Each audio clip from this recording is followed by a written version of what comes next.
जय हिंद फ्रेंड्स। दोस्तों स्वागत है आप सभी का E20 share market trading class के यूट्यूब चैनल में। आज हम लोग यहाँ पे बात करने वाले हैं कि स्टॉक मार्केट में आपका नेक्स्ट डे किस तरह से मूवमेंट रह सकता है और कौन सी वो वजहें थी जिसके कारण से आज आपको स्टॉक मार्केट नीचे की तरफ आता हुआ दिखाई दिया।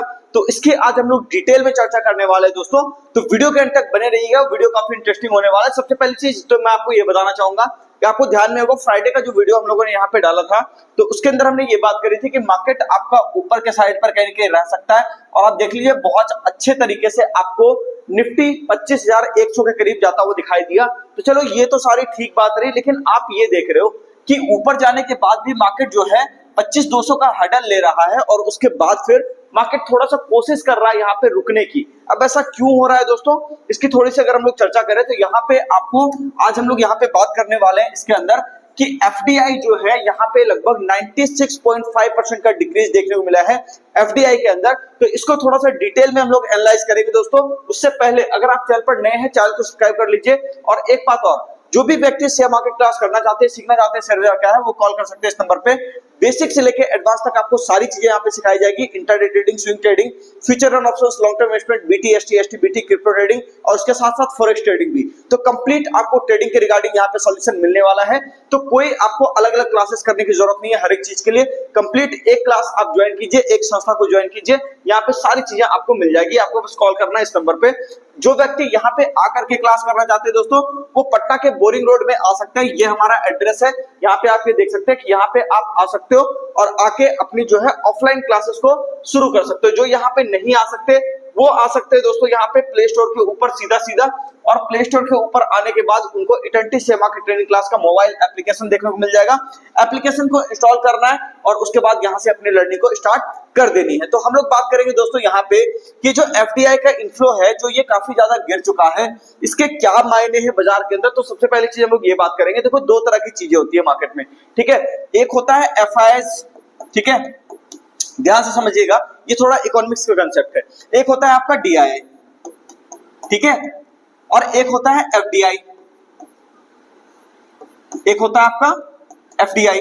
अब तीनों में अंतर क्या है इसको थोड़ा सा समझ लेते हैं। देखिए एफआईएस का मतलब होता है फॉरेन इंस्टीट्यूशनल इन्वेस्टर, यानी कि ऐसे इन्वेस्टर जो विदेश से आपके शेयर बाजार के अंदर पैसा लगा रहे हैं, उसको हम लोग क्या बोलते हैं, एफआईएस, ठीक है ना। दूसरा होता है दोस्तों DII, domestic institutional investor.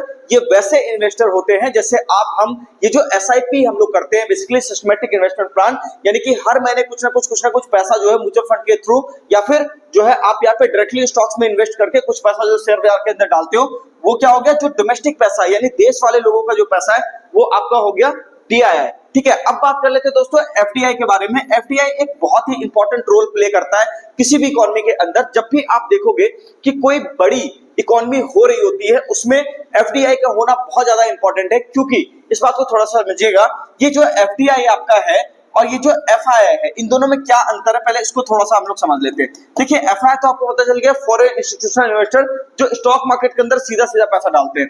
FDI जो होता है ना दोस्तों, ये होता है फॉरेन डायरेक्ट इन्वेस्टमेंट, यानी कि ग्राउंड के ऊपर जो आप बिजनेसेस देखते हो, जैसे मान लो एप्पल का आपने सुना होगा कि एप्पल जो है इंडिया के अंदर प्लांट डालने वाली है, या और भी कई सारी कंपनियों की डील होती रहती है। क्या इंडिया के अंदर हम लोग जाकर के वहां पे ग्राउंड पे जाकर के इन्वेस्टमेंट करेंगे, कंपनी बनाएंगे, ठीक है, उससे लोगों को रोजगार मिलेगा। तो वो सारी बातें, वो सारी चीजें किसके थ्रू होती है, वो होती है एफडीआई के थ्रू, यानी कि फॉरेन डायरेक्ट इन्वेस्टमेंट के थ्रू। तो यहाँ पे हम लोग बात करेंगे कि एफडीआई के अंदर एक साल का लगभग यहाँ पे आप देख लो कि तकरीबन 96.5% का डिक्रीज आपको यहाँ पे देखने को मिला है।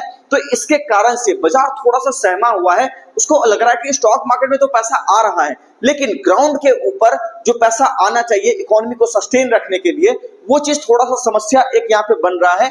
उसी के कारण, इस खबर के कारण दोस्तों आप ये देख रहे हो कि मार्केट के अंदर 2 दिनों से तेजी तो बनी, हम लोग गैप अप खुले, सारी चीजें हुई है ना, अपना टारगेट भी पूरा हो गया 25,200 का, लेकिन मार्केट थोड़ा सा यहाँ पे एक हर्डल अपने को दिखा रहा है। अब देखो ये एक अपने आप में एक बड़ी खबर है, इसको हम लोग इग्नोर नहीं कर सकते।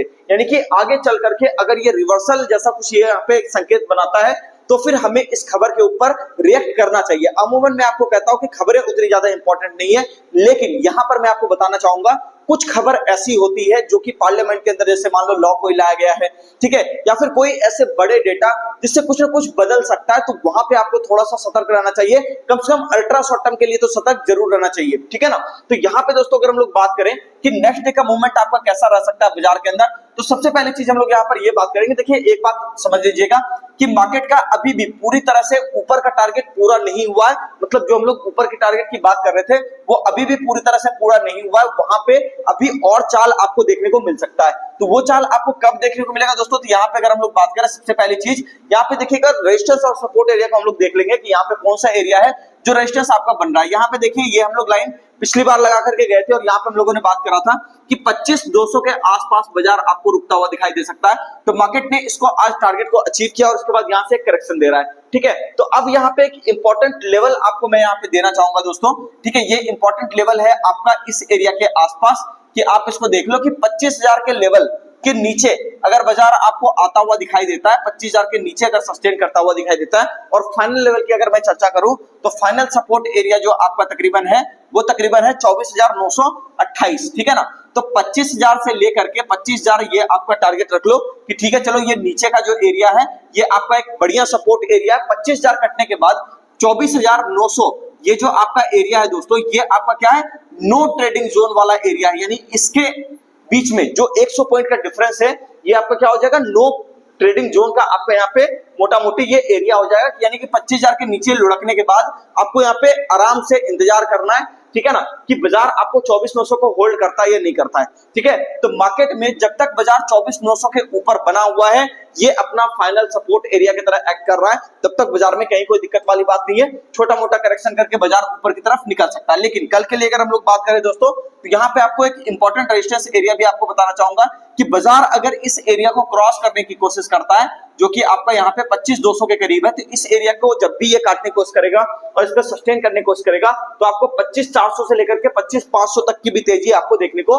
मिल सकती है। तो थोड़ा सा इसको ध्यान में रखना है कि जब तक बाजार इस हर्डल को नहीं निकालेगा तब तक नया मूवमेंट आपको नई तेजी यहाँ पे देखने को नहीं मिलेगी। और मार्केट जब तक इस रेंज से लेकर के ये आपका 24,900 से लेकर के 25,000 ये जो मोटा मोटी रेंज है, यहाँ पे बीच में एक बार रीटेस्टिंग के लिए भी ये आपका बाजार आ सकता है। तो इसके लिए थोड़ा सा सतर्क रहिएगा, यानी कि आने वाला 1-2 दिन हो सकता है थोड़ा बहुत क्रूशियल हो, ठीक है, मार्केट वहां पे थोड़ा सेकी हो, साइडवेज हो, ये सारी चीजें हो सकती है, ठीक है ना। तो काफी यहाँ पे सतर्क रह करके काम कर रहा है। स्टॉक स्पेसिफिक हालांकि बहुत बढ़िया काम चल रहा है, कहीं कोई दिक्कत वाली बात नहीं है। यहाँ पे अगर मैं बात करूं इंजीनियरिंग सेक्टर्स की, तो बहुत ही बेहतरीन काम कर रहा है। कैपिटल गुड्स सेक्टर बहुत ही अच्छा काम कर रहा है। डिफेंस सेक्टर के अंदर कुछ कुछ स्टॉक्स जो बिल्कुल नीचे से चलना शुरू हुए, वो स्टॉक्स बहुत अच्छा काम कर रहे हैं, ठीक है ना।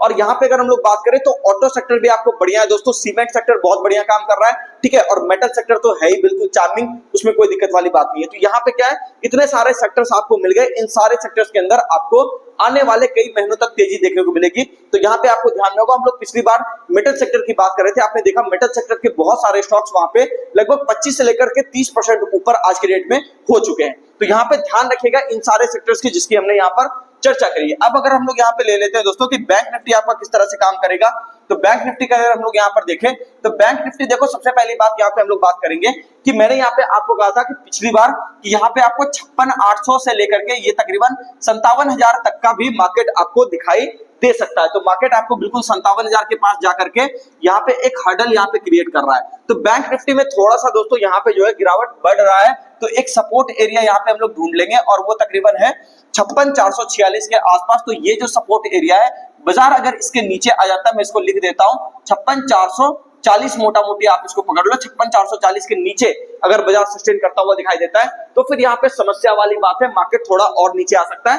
लेकिन जब तक इसके ऊपर बना हुआ है कहीं कोई दिक्कत वाली बात नहीं है। और ऊपर का एक रेजिस्टेंस एरिया है दोस्तों, ये आपका 56,800 का एरिया है। तो 56,800 के ऊपर बाजार अगर टिकेगा तब जाकर के इंट्राडे में वापस से आपको मूवमेंट 57,000 से लेकर के 57,200 तक का मिलेगा। लेकिन अगर एक बार ये एरिया कट गया आने वाले 1-2 दिन में, तो फिर यहाँ पे आप देखिएगा कि एक बड़ी मंदी भी आपको यहाँ पे देखने को मिल सकती है। फिलहाल के लिए अगर कहा जाए तो ज्यादातर स्टॉक्स ठीक काम कर रहे हैं, इंडेक्स में थोड़ा बहुत करेक्शन अपने को दिख रहा है, लेकिन मैं ये बात बार बार आपको कह रहा था कि स्टॉक स्पेसिफिक मूवमेंट जबरदस्त आपको देखने को मिलेगा, ठीक है ना। तो वहां पे जिन जिन सेक्टर्स की हमने चर्चा करी है, उन सेक्टर्स के अंदर, उन स्टॉक्स के अंदर, उन सेक्टर के स्टॉक्स के अंदर बहुत जबरदस्त मूवमेंट देखने को मिला है, ठीक है। थोड़ा सा ध्यान आप गैस सेक्टर पे भी 1-2 दिन के बाद नजर डाल सकते हैं, ठीक है ना। चलिए, तो ये आपका दोस्तों हो गया ओवरऑल मार्केट का सिनेरियो पूरा का पूरा, ठीक है। मिलते हैं नेक्स्ट वीडियो में, तब तक के लिए चैनल को सब्सक्राइब कीजिए, वीडियो को लाइक कीजिए, कमेंट करके जरूर बताइए वीडियो आपको कैसा लगा। और एक बात जरूर कहना चाहूंगा दोस्तों, सही संस्था का चुनाव बहुत ही ज्यादा जरूरी है। आज के डेट में एक अल्टरनेट आपके पास एक सेकेंडरी सोर्स ऑफ इनकम जरूर होना चाहिए,